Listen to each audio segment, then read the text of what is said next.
As I was going through the last couple weeks of film, one of the matchups from Week 17 caught my eye. When the Seattle Seahawks faced the New York Jets, DK Metcalf faced off against the rookie breakout sensation that is Sauce Gardner.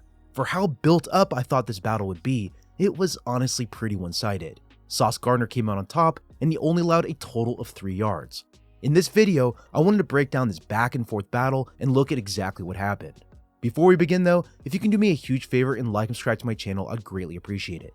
So anyways, I'm going to start this video by talking about the Jets defense. For this video, the only thing you really need to know is that the Jets cornerbacks play a defense called sides. It's not very complicated, and I've definitely talked about it in the past. For the Jets, Sauce mainly lines up on the offense's right side of the field. He's there for the vast majority of his snaps. He rarely, if ever, will face a wide receiver in the slot, and he doesn't often travel to the opposite side of the field. This likely doesn't need to be said, but in this game, whenever DK moved into the slot, which happened on 7 snaps, or if he lined up on the left side, then Sauce wasn't in coverage. When you look at their snap counts, this is a big reason why neither player faced each other that much in this game. While DK ran a total of 29 routes, only 11 of those were directly against Sauce. Out of those 11 routes, DK was targeted 4 times. I mentioned this earlier, but Metcalf only was able to grab 1 of those balls, and he gained a paltry 3 yards on the play. In my opinion, this was actually a good route by DK Metcalf. He took an aggressive jab step to break horizontally towards the sideline, making this an easy throw for his quarterback. What's interesting is that he had 6 yards on the play, but because he danced around and fought for those extra yards, he ended up going backwards and losing a few in the process. You ask any cornerback, and 99% of them will tell you that this counts as a victory in their books. Giving up just 3 yards on a 2nd and 10 is almost always good. Now, while that last play didn't net a huge opportunity, DK almost scored on the very next play. This was an end zone fade up the sideline where Geno was attempting to place the ball just inside the pylon. Unfortunately, the ball was thrown just a bit too high and DK couldn't bring it in. Similar to that last play, I actually really like DK's release on this route. He stepped on Sauce's toes by the 12-yard line and used a swipe move with his inside arm in order to create separation. This is a tough throw needing very high accuracy, but DK did his job in order to create separation. I think with a better thrown ball, this likely would have been a score. Now, so far in this video, we've looked at 2 of DK's targets while Sauce was in coverage. Before you look at his next 2, this video is sponsored by Underdog Fantasy. Underdog is the best and easiest place to play fantasy sports. They let you draft your fantasy dream team in minutes, and you can use that team to cash in on your knowledge. They also have pick'ems where you can win up to 20 times your money in a single night. You pick between 2 and 5 players, and these entries make boring games so much more fun. Also, if you haven't heard yet, the Gauntlet is open for drafting. The Gauntlet is a playoff best ball tournament with $1 million in total prizes. First place wins $100,000. Just make sure you draft your team before the NFL playoffs begin. Remember, drafting players that will rack up a bunch of fantasy points and that will also advance deep into the playoffs is key for this style of contest. If you haven't signed up for Underdog yet, use the promo code GOLD and you'll get your first deposit up to $100 matched. Back to the breakdown, let's look at his next 2 targets. The first happened in the middle of the first quarter. This was a slant route on 3rd and 7 in the red zone. This play was probably my least favorite route by DK. As a solo receiver on the backside of the play, your goal is to find space between zones. However, since the Jets were in cover 2 placing their right safety just 7 yards deep, this is a tight window. The issue I have here is that with DK's route, the moment he angles his body vertically towards the back of the end zone, he allows the defender to come in and undercut the route. That's exactly what Sauce did. I understand DK is trying to squeeze between the 2 defenders, but doing this makes this throw nearly impossible to complete. It also opens up your quarterback to an interception simply by your route. I hate the throw to start with, so Geno definitely doesn't get a passing grade either, but turning your body vertically through this hole is a death sentence for this throw. A defender like Sauce Gardner will break this up 9 times out of 10. The final target I want to talk about happened in the 4th quarter. This one, I put the entire blame on DK Metcalf. This was one of Geno's best throws throughout the game, and DK failed to bring it in. The Jets brought pressure rushing 5 and played cover 1 man across the field. This means that every cornerback is covering the respective receiver man coverage. At the bottom of your screen, you have DK versus Sauce. DK runs a fade up the sideline. Sauce is using a man coverage technique called soft shoe.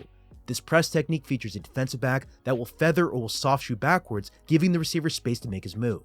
The moment the receiver commits on his route, the cornerback will then extend his arm to jam the receiver. While this type of press coverage will work on a less physically dominant player, DK is able to shrug off the jam with ease. He uses inside hand to fight off Sauce as the pair runs down the field. Now, while Sauce has pretty good positioning and leverage on the play, you always have to worry about the veteran shove at the final second. This is that light push that usually doesn't get called as long as the receiver doesn't fully extend his arm. DK has mastered this technique. He uses it to create just enough separation for the ball to arrive. However, while all these things happened and the ball was perfectly thrown by Geno, especially given the hit he was about to take, DK couldn't bring it in. This would have been a 25-yard gain if he did. Now, as I went through their film together, I really only saw one opportunity where DK clearly beat Sauce and he didn't get the target. This happened at the end of the second quarter. The Seahawks were running a double post concept on the right side of the field. With the Jets playing cover 3, the interior post drew the free safety away. This gave DK and Sauce a one-on-one on the outside. If Geno didn't get sacked here, this would have been a touchdown. What annoys me the most about this play is that DK did everything right in terms of his route running. He ate the space between him and Sauce like he's supposed to, he squared up Sauce running directly at him in order to create a two-way go, and he even finished the play by swiping Sauce's hand away as Sauce attempted to hold DK from getting free. A well-thrown ball to the back of the end zone would have been a 31-yard score. And to top it all off, Geno took a sack that he didn't really have to. Yes, the left tackle let the pressure in early, but Geno was standing at 9 yards deep in the backfield. If he stepped up just half a yard, this would have given space for the throw. To me, this is a pocket presence issue from the blind side. I will also say that I wish Charles Cross was able to box the edge defender to a depth of 10 yards. However, anytime you as the quarterback take a 9-yard drop in the pocket, you have to know this is a possibility. A simple step up and to the left would have opened him up for the throw. Now, outside of these plays that I showed you, the rest of the game was pretty much a one-sided beatdown by Sauce Gardner.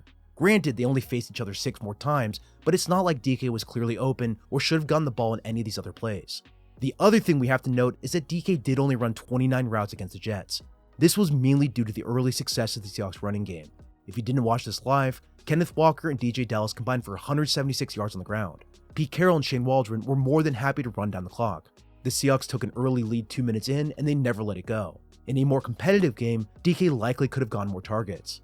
The final thing I'm going to point out is the Seahawks ran a lot of multiple tight end set formations. On a large percent of their play calls, they featured 2 or 3 tight ends. This was a big part of their game plan where they used these heavy personnel groupings in order to create a mismatch. This is also why the Seahawks receivers didn't get as many snaps as they normally do. The Seahawks were more than happy to rotate their number 1 and number 2 receiver in and out of the game. For example, we saw Laquan Treadwell on 39 snaps against the Jets. Obviously, all these factors did play an impact in the overall performance of the wide receivers in this one. However, it's pretty clear that when DK wasn't making mistakes, when there wasn't that missed opportunity here and there, Sauce did a fantastic job in coverage. The same can also be said for DJ Reed. He also had a pretty good game too. Now, for the record, you can make the argument that if DK brought in all those missed opportunities, that the narrative of this game would have been a lot different. While this may be the case, Sauce did limit the opportunities overall, which is key for playing his position. Even on that fade route that DK dropped, this was really good coverage. It's honestly really amazing just how good he is. Yes, he was a top 5 pick, but immediately becoming a shutdown cornerback in your rookie season is still extremely impressive. Going back to DK Metcalf, I was honestly hoping for a bit more given the fact he's paid as a true number 1 receiver. I feel like the same can be said for his game against Jalen Ramsey and the Rams the following week. He didn't have a good game either. I'm hopeful though that DK will get back on track and you'll use this as a learning opportunity. Going forward, for him to be considered as a top 5 or top 10 receiver, mistakes like these ones will have to be cleaned up. Well, that's all I have for you. I really hope you enjoyed this video. If you want to support the channel directly, feel free to follow the link to my Patreon account below. Also, you can find me on Twitter at SamuelRGold.